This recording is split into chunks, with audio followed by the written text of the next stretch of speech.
এটা ইন্টিগ্রেশনে কিন্তু একটা খুব ইম্পর্টেন্ট গল্প, ভেরি ভেরি ভেরি ইম্পর্টেন্ট সাম। দেওয়া আছে কিন্তু একটা নিচে ডিএক্স বাই একটা এক্সপ্রেশন, কিন্তু এটা আমাদের হবে কিন্তু এই ফরম্যাটে x square plus a square ফরম্যাটে। ওকে, তাহলে আমরা দেখবো এই ফরম্যাটে আমরা কি করে নিয়ে আসবো এটাকে।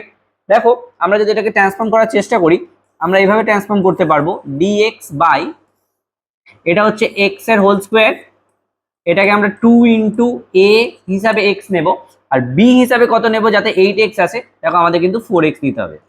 তাহলে বি যদি হয় 4x না 4 লাগবে, তবে আমার এখানে 8x স্যাটিসফাই হবে। তাহলে বি যদি 4 নিই, আমরা জানি বি স্কোয়ারও কিন্তু আমাদের 4 নিতে হবে। তাহলে বি স্কোয়ার যদি 4 হয়, 4 স্কোয়ার কত 16, আছে কত আমাদের 20, তাহলে আমরা কি নেব এখানে +4 নেব।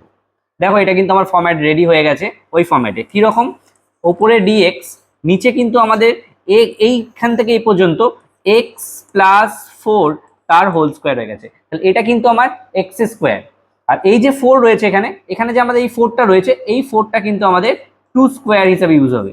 তাহলে দেখো এই ফরম্যাটটা কিন্তু আমরা পেয়ে গেলাম d x by x square plus a square. Answer কি হয় 1/a, তাহলে এ কিন্তু তোমার 2, তাহলে হবে 1/2।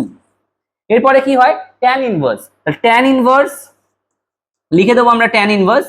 এরপরে কি করব, দেখো এক্স বাই এ, এক্স কোনটা, এক্স কিন্তু এই গোটা ব্র্যাকেটটা, তাহলে এখানে কিন্তু x+4 এটা হচ্ছে আমার এ, বাই এ, এ বলতে কিন্তু এই 2টা।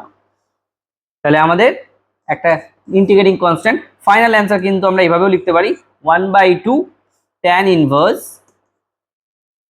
Half x+a 4 + c।